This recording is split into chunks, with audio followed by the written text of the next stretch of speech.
Radio Nomade, une cartographie sensible du pays de Montbéliard. Saison 1, épisode 2. Réalisation Making Waves.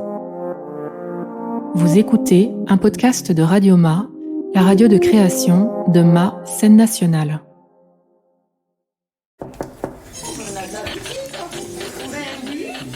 Monsieur de la radio, il vient voir un petit peu là.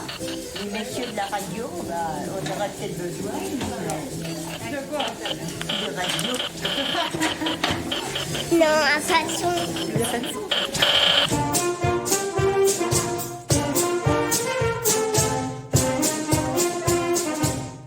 Quel est le bruit d'un territoire ? Si on colle l'oreille au pays de Montbéliard et qu'on ferme les yeux, qu'est-ce qu'on entend ? Pendant 2 jours, nous avons promené nos micros dans la région, écouté et laissé parler celles et ceux qui vivent ici. Radio Nomade, un reportage réalisé à 5 micros et 10 oreilles par l'équipe de Making Waves.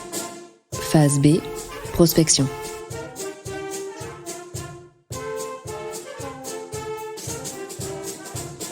Donc ce qui me fait peur, c'est de ne pas avoir le travail que je voudrais faire plus tard. Et le vœu que je voudrais, c'est que je sois en pâtisserie et boulangerie dans les vies futures. J'aimerais faire décorer un gâteau pour n'importe quel, genre pour Noël ou pour Pâques, des jolis trucs. J'ai déjà essayé de faire un millefeuille, mais ça s'est complètement raté. La pâte elle était trop dure et la crème elle était trop coulante, donc un peu raté, mais c'était bon quand même. Oui, je m'imagine d'avoir ma propre pâtisserie, donc si je devais la décrire, c'est que ce sera convivial, que les gens soient bien accueillis et que quand ils voient mes gâteaux, qu'ils soient contents d'en prendre un. Moi, ce qui m'interpelle et puis ce qui peut aussi me faire peur pour l'avenir, c'est l'individualisme des gens. Véronique Fierce, directrice de l'école de Vendoncourt. Et ça, c'est quelque chose que je peux remarquer très régulièrement.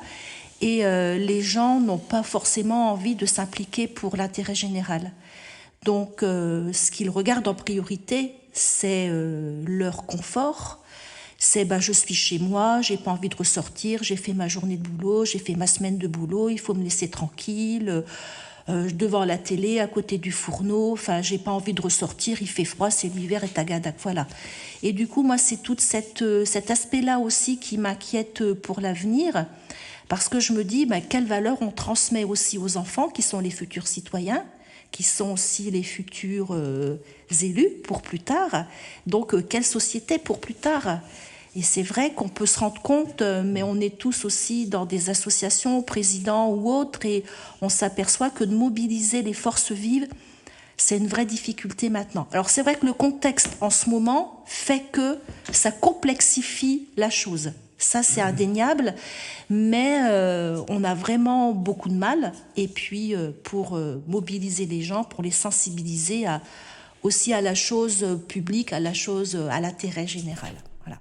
Ouais, salut, je suis lycéen au lycée Mandela à Audincourt. Et aujourd'hui, on m'a posé des questions, donc je vais y répondre. Avez-vous un message à faire passer aux générations de vos parents et de vos grands-mères, de grands-parents ? Je pense qu'ils étaient géniaux et... qui devraient rester, comme ce qu'ils ont fait c'était bien, et puis je pense que c'est important parce que maintenant ça nous a permis je pense que les grands-parents et les parents ont eu les grands-parents ont appris des choses aux parents qui du coup nous ont appris des nouvelles choses, et je pense que c'est génial. La vie, il faut pas la prendre comme un jeu, c'est quelque chose que vraiment faut prendre sérieusement et faut le prendre à cœur, et je pense que c'est important ce qu'ils ont fait. Et j'espère le redire plus tard à ma descendance. Voilà. Clairement, on est dans une situation qui n'est plus celle qu'on a connue au XXe siècle. C'est-à-dire que les choses s'accélèrent. C'est ça qui fait un peu peur actuellement, c'est que les choses ont tendance à s'accélérer. Et on sait pas, on espère pouvoir mettre un frein, mais on n'en est pas sûr non plus. Donc voilà, c'est un peu cette situation un peu ambiguë qui est difficile, qui est compliquée à envisager maintenant. Michel Chalot, directeur du département Écos du labo Chrono Environnement à Montbéliard. C'est pas facile, hein. Donc les jeunes actuellement, je trouve qu'ils ont une vision assez pessimiste de la place de l'homme dans l'environnement actuellement. Je pense qu'effectivement, ils sont peut-être plus soucieux qu'on pouvait l'être à mon époque, je pense. C'était plus... Enfin, je veux dire, il y avait potentiellement... typiquement, l'affrontement entre les grandes nations, l'affrontement, moi, si je retiens quelque chose d'assez perturbant à l'époque, c'était l'affrontement entre la Russie et puis les États-Unis. Ça, c'est quelque chose qui était marquant. Voilà, les problèmes politiques, les chocs pétroliers des années 70, ça, c'est des choses qui étaient marquants. Ouais. On était peut-être moins marqué par des problèmes environnementaux qu'on ne l'est maintenant, par exemple. Oui, c'est vrai que c'est plus compliqué, parce que là, il n'y a pas d'interlocuteur, clairement. Il n'y a pas d'interlocuteur, mais et là, la difficulté, c'est de prendre conscience de faire prendre conscience, et notamment aux générations futures, que l'homme, il a toute sa place dans l'environnement, mais qui doit le respecter. Et ça, c'est le message qui est important de faire passer. Je pense que la sensibilisation à l'environnement, c'est vraiment quelque chose qui est important et qui se fait de plus en plus dans les collèges, dans les lycées, et puis à l'université aussi. Et dans nos formations, c'est ce qu'on essaie de faire passer, le respect de l'environnement, la meilleure gestion de l'environnement, c'est des notions qui sont importantes, qu'on essaie d'inculquer et puis de transmettre aux étudiants. On va faire aujourd'hui... On va préparer de la pâte à sel pour les mamans aussi, je vous informe en même temps. Et vous pourrez avoir la recette si vous le souhaitez à la fin. Alors, pour faire de la pâte à sel, on met de la... C'est quoi ça? C'est quoi ça? La sel. Non, Farine. C'est ça. De la farine. Pour parentalité, la Merelle, Montbéliard. C'est quoi ça?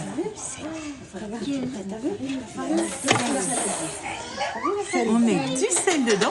Alors vous allez pouvoir mettre dans vos saladiers. Vous mettez. Tu mets ça? Même le prendre comme ça. Non, tu mets dans le verre. Tu prends le verre, tu fais comme ça. Tu peux le prendre avec le verre. Ouais, bravo. Tu le prends et tu mets tout dedans. Voilà.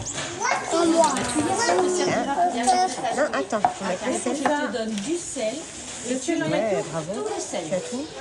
Super. Après, je vais vous utiliser celui-ci. On va aller vous chercher. On va rajouter de l'eau, un verre d'eau. Mon garçon, il m'a dit, mon premier garçon, il a son désir d'être joueur, de ces joueurs professionnels. Moi, je lui ai dit, et toi, tu penses, si tu veux être joueur professionnel, il ne faut pas avoir cette habitude-là d'avoir des copains, des copines, parce que ça va t'embryer. Ah non, maman, je sais, mais je vais me marier quand j'aurai 30 ans. Moi, j'ai dit, 30 ans, tu seras vieux. Il faut se marier à 28 ans. Non, maman, 30 ans, c'est bien. Et ma fille aussi me dit, moi, je vais me former, je serai docteur, je serai médecin. Après, je vais me marier. Maman, comme vous, quand j'aurai 21 ans, 22 ans, je vais me marier, j'aurai aussi ma famille. Et ma fille aussi dit la même chose. Ma petite fille aussi dit la même chose. Lui, elle aime beaucoup travailler avec les enfants. Moi, je vais être professeur. Je vais commencer à enseigner les enfants. Je veux enseigner aussi mes enfants. C'est ça leur souhait. Et moi aussi, en tant que mère, je demande à Dieu que leur désir s'accomplisse. Un petit peu de rose. Rose. Je veux rose. Alors, mettez-moi jaune. Alors. On va partager le rose. C'est pas, il n'y a pas de souci. Et puis l'eau, je vais mettre les règles. Oui. Pour mettre sa couleur. Il y a un ordre. C'est rien. Je t'ai tout mis. Si je pourrais laisser un message à l'adolescent que j'étais, je lui dirais que d'arrêter de stresser parce que elle est encore jeune. Et puis je rajouterai une phrase en italien: Buon coraggio, riuscirai a pure a vedere il concerto dei Big Bang. Qu'est-ce que ça veut dire? c'est bon courage. Tu arriveras un jour à voir le concert de Big Bang live. J'espère que tu pourras trouver un travail qui t'aime vraiment, quelque chose qui te passionne de la vie. Depuis mes jours au lycée, je suis encore pauvre, mais j'habite dans ma voiture et j'ai voyagé par l'Europe. Ma vie a été beaucoup marquée par les gens que j'ai rencontrés, vu que j'ai beaucoup voyagé dans mon enfance et par les leçons que j'ai apprises.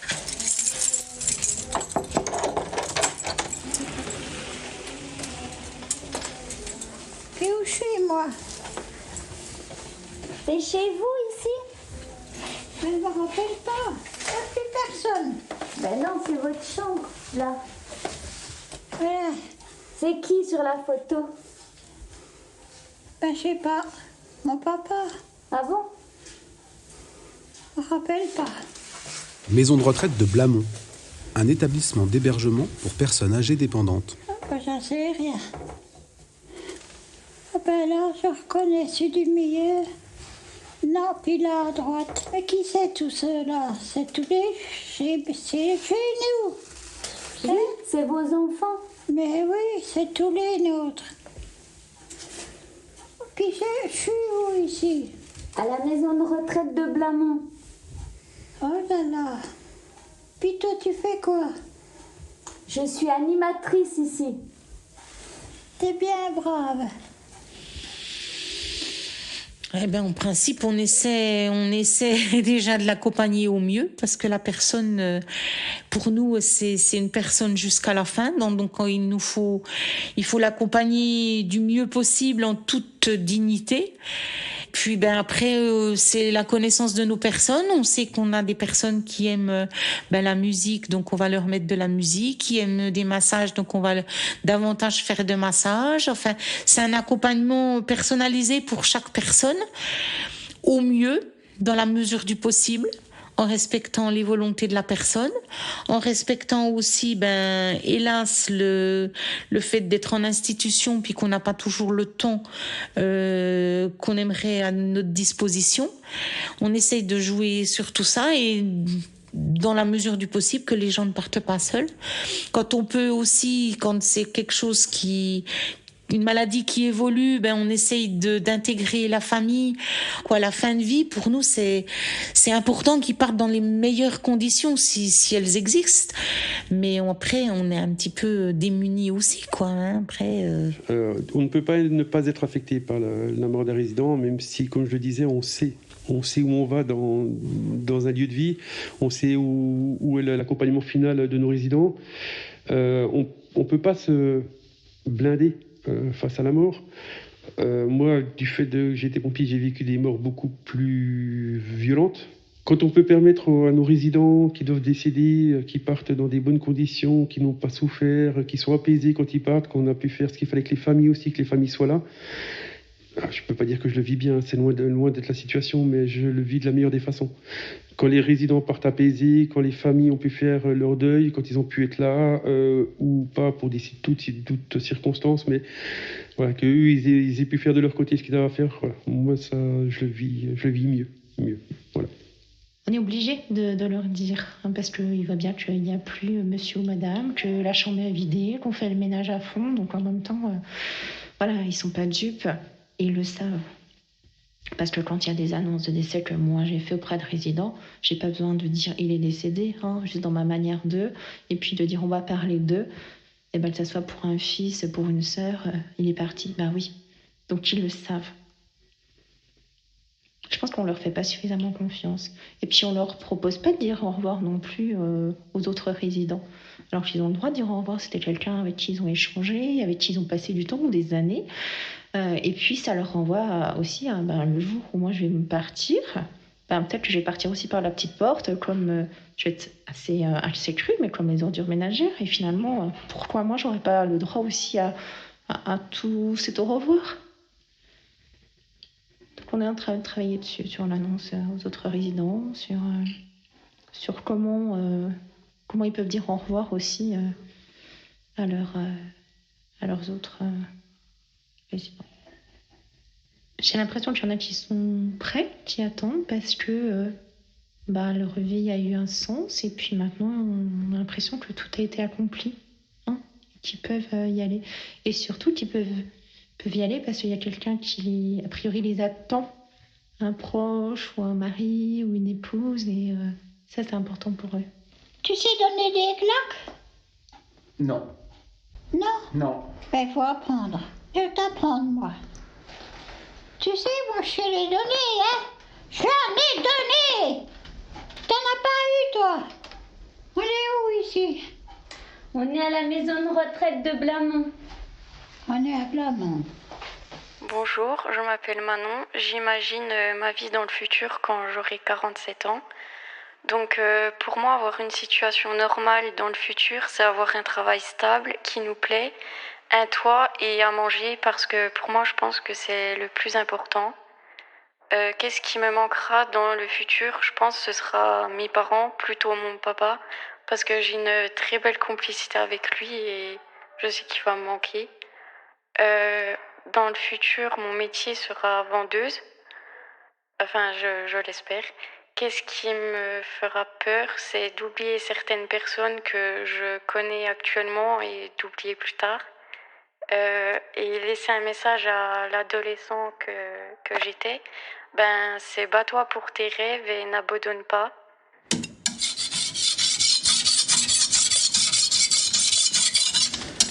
Il y a de la colle?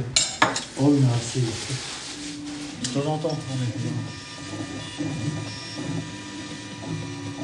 Moi, la première fois que je suis sorti sur le terrain, c'était pour aller récupérer, collecter des champignons sur un site, dans une forêt. Donc j'ai commencé ma thèse par ça. C'était de la biologie végétale. Je travaillais sur la compréhension des mécanismes qui permettent aux champignons et aux plantes d'interagir. Donc les champignons qui sont dits symbiotiques, les champignons mycorhiziens, c'était le cœur de mon travail de thèse en particulier. Ce qu'on va ramasser sous les arbres, ce sont des champignons qu'on dit symbiotiques, c'est-à-dire qu'ils ne fonctionnent que parce qu'il y a des arbres. Enfin, ils poussent que parce qu'il y a des arbres. Et inversement, les arbres se développent parce qu'il y a les champignons. Donc c'est vraiment une symbiose. Et il y a encore beaucoup de choses qu'on ne comprend pas ou qu'on comprend mal. Comment ces deux organismes qui sont aussi différents sont capables d'interagir, de se reconnaître, de s'identifier, puis de se dire, voilà, on va passer notre vie ensemble. C'est des choses qu'on maîtrise encore très mal de ce point de vue-là.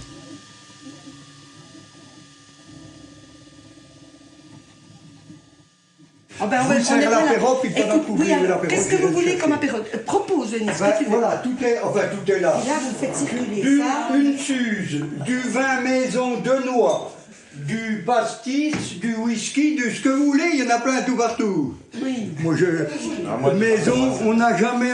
On empoisonne tout le monde, mais on est encore là, hein. Mais vous buvez un verre quand même, ou vous faites boire les gens? Ah non, je bois couramment... Pas plus de 2 doigts, mais deux grands doigts, j'ai. Apéritif chez Ella et Denis Laurent, à Vendoncourt. Oui, ça c'était de la terre. Quand je suis arrivé à la maison ici, il n'y avait pas ce pilier là, le cheval tournait là, ici vous aviez l'axe qui est dans cette poutre-là, mais il n'était pas là, l'axe. Hein. Moi, j'ai déplacé les poutres, il était ici au milieu. Et vous aviez le cheval qui tournait pour entraîner le battoir qui était au-dessus, là. Le battoir, le vent, tout. Alors moi, j'en ai fait... Ça a été le poulailler pour mes parents. Il y avait le poulailler, puis moi, j'en ai fait un salon-bibliothèque, quoi. Voilà, oui, il y a de la place, là. Hein. Hein, Denis? Oui. C'était quand même une ancienne ferme ici? Oui, mais une petite ferme. Hein, non, mais pas du temps de tes parents, quand même. Ma mère, du côté de mes parents et grands-parents, ils avaient une ou 2 vaches, et puis après, mes parents, ils ont eu des moutons. Oui, mais c'était quand même pas... Ici, par contre, c'était de la terre battue. Oui, j'allais garder les moutons tous les soirs, moi, quand j'avais 10, 12 ans, jusqu'à 15 ans. Je gardais les moutons tous les soirs au parcours communal. Hein. Puis il y avait une pièce pour les cochons, je sais pas quoi là, non? Oui, l'écurie. L'écurie. Oui, l'écurie, oui. Oui. Mais nous, on n'a pas connu ça quand même. Ah attends, qu'est-ce que tu me dis? Moi, j'ai connu ça. Toi, quand t'étais gosse, mais quand on est venu ici, non. Elle avait encore des lapins, ma mère, hein, tu sais bien. Oui, c'était ce qu'on appelait les paysans ouvriers. Parce qu'ils ne gagnaient pas suffisamment leur vie quand même. Donc il fallait avoir des bêtes, il fallait avoir un jardin. Et puis il y avait une entente avec les paysans, parce qu'ils allaient aider les paysans. Et les paysans, en échange, en contrepartie... nous labouraient, on plantait un champ de pommes de terre et puis de blé, voilà qui servait pour... C'était vraiment quand même l'ouvrier paysan. Ouais. Pourquoi, filles de nos villages, pourquoi voulez-vous délaisser ce beau Diery qu'à tous les âges nos grands-mères aimaient porter, pour un chapeau de forme étrange qui dénature vos attraits. Chaque saison, la mode change, le Diery ne change jamais. Beau Diery des anciens âges, de vieux temps, charmant souvenir, reviens, reviens dans nos villages. Dans nos villages, reviens Diery pour l'avenir. Bon, c'est du cru brut. C'est du cru brut, hein, c'est pas à dire que c'est le meilleur. Mais... Oh là, mais... Et puis le doux aussi, on chantait le doux. Alors moi, si j'ai un message à faire passer quand j'étais plus jeune, malgré le mauvais travail que tu fournis, les tensions entre la famille, les parents et les amis, les erreurs que tu fais à ton âge, sache que tu n'es pas un bon à rien, au contraire. Tu es un homme qui a un grand cœur et qui a réussi dans la vie. Tu vas réussir à fonder ta propre famille. Tu auras ta maison, ta propre entreprise de jeux vidéo, un peu partout dans la France. Bref, ne lâche jamais rien, va jusqu'au bout de tes rêves. Donc nous sommes à l'Institut FemtoST, qui est une unité mixte du CNRS, dans le département d'informatique des systèmes complexes, et plus précisément à Numérica, où se trouve l'équipe Omni. Julien Bourgeois, professeur à l'Université de Franche-Comté, directeur de l'Institut FemtoST, département d'informatique des systèmes complexes. Je partage mon temps entre des tâches administratives, de l'enseignement avec des étudiants de bac à bac plus 8 et de la recherche. Donc notre équipe, elle recherche autour des microsystèmes intelligents distribués et plus précisément avec une application de ces microsystèmes qui est la matière programmable. L'idée de la matière programmable, c'est qu'on part de robots quasi-sphériques de taille millimétrique, des robots qui sont capables de se coller les uns aux autres et de se tourner autour les uns des autres, et capables de réfléchir par eux-mêmes. Et donc, de manière collective, ils peuvent faire des formes qui vont pouvoir être capables de changer, en fait. Donc ici, nous, le thème principal, on va dire que c'est la matière programmable. L'idée qu'on a, c'est de faire de la matière qui soit capable de se reconfigurer toute seule. Ça veut dire qu'on aurait des objets dans la vie du quotidien qui seraient capables de changer de forme selon leur fonction ou selon ce que veut en faire l'utilisateur. Donc ça, c'est le plus petit ordi au monde. C'est une bille de cette taille-là, en fait. C'est 3 mm, un demi-grain de riz, hein, ça tient dans 1 mm3 à peu près, un peu plus. Donc il y a une batterie, un processeur, des moyens de communication sans fil, des cellules photovoltaïques sur le dessus, et puis donc ça permet de se recharger, et puis des moyens de communication sans fil avec l'extérieur. L'idée, c'était de faire, le nom du projet, c'était Claytronics, donc argile électronique. Donc des petites billes qui sont capables de s'auto-assembler, etc. Une fois que c'est un processeur qui travaille à l'intérieur et qui réagit à des stimulus extérieurs, on peut tout imaginer, quoi. On peut imaginer qu'il y ait une grosse masse de robots qui soient, je sais pas, de forme cubique ou humanoïde, et qui puissent passer sous une porte en se mettant à plat, parce que quand il se met à plat, il va faire 3 mm, quoi. Et puis se reformer de l'autre côté. C'est Barbapapa, c'est aussi Terminator, il y a plein de films. C'est aussi Big Hero 6 de Pixar, qui reprennent cette idée d'avoir ce qu'on appelle nous un grand robot modulaire.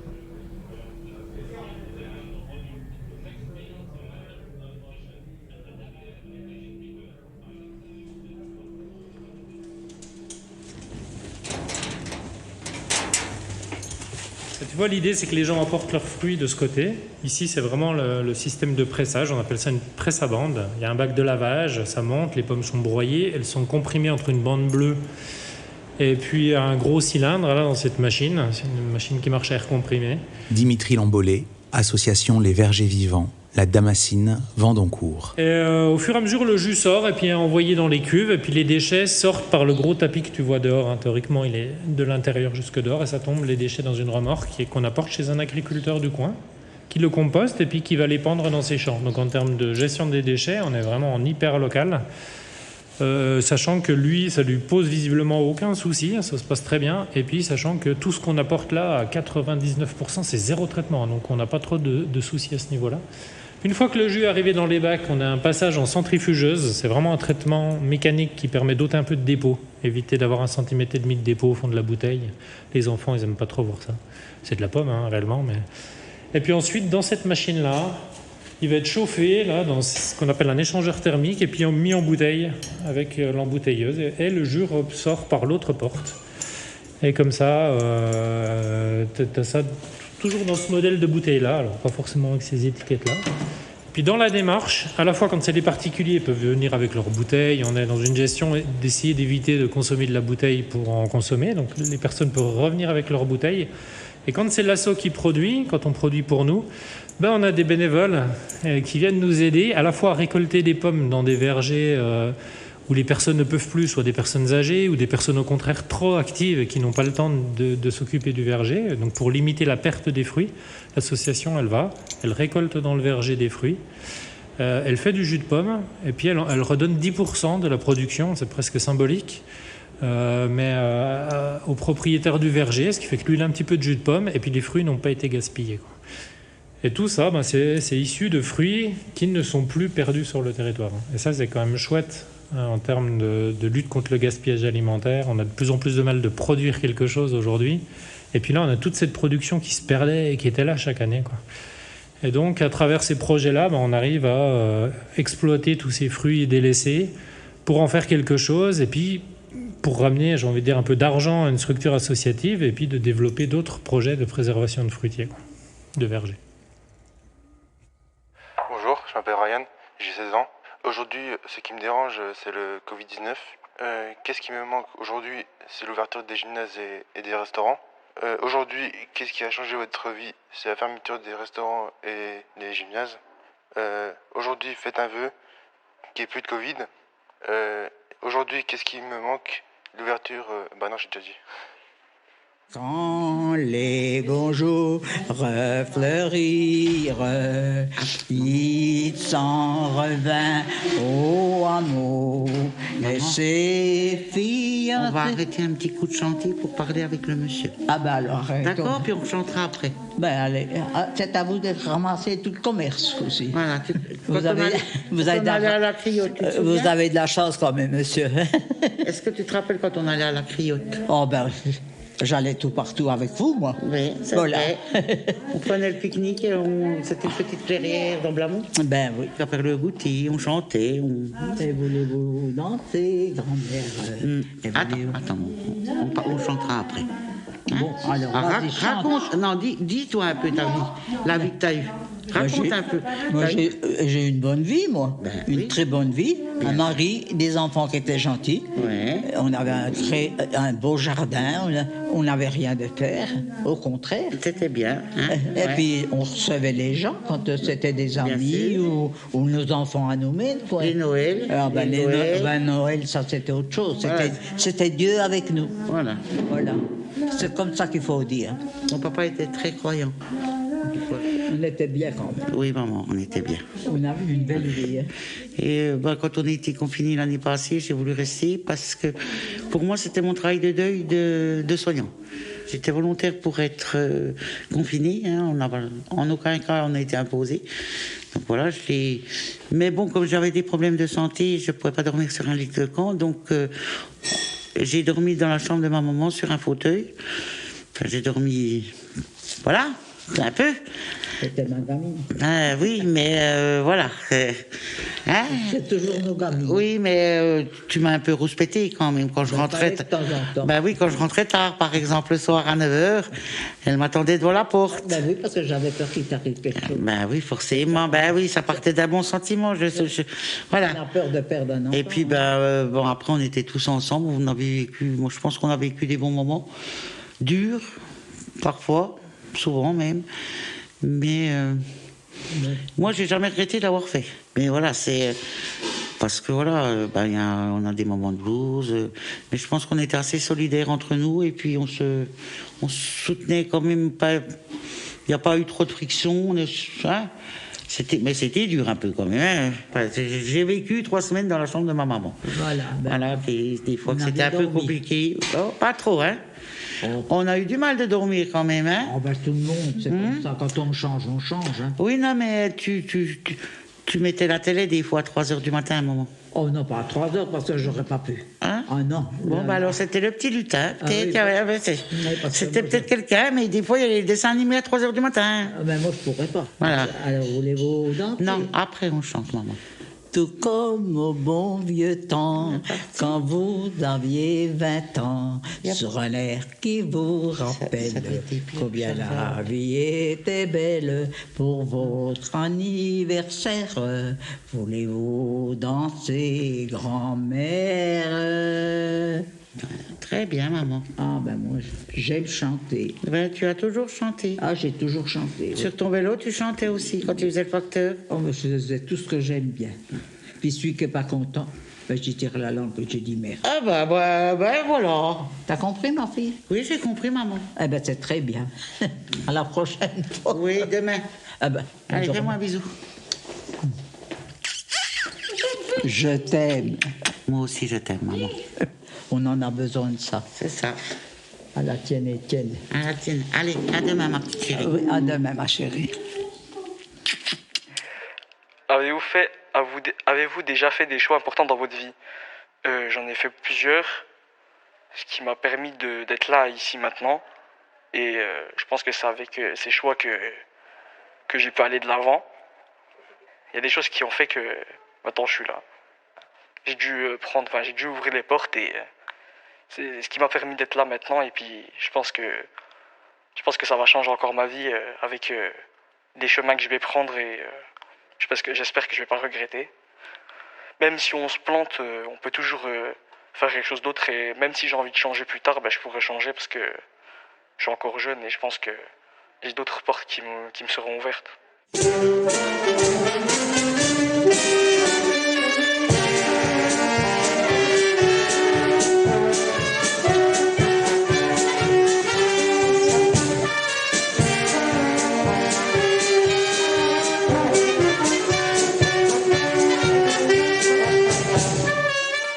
Radio Nomade, phase B, prospection. Amélie Billot, Alice Le Filleul, Hervé Marchon, Romain Masson, Alexandre Planck, Tidiane Thiang, Making Waves, Ma scène nationale.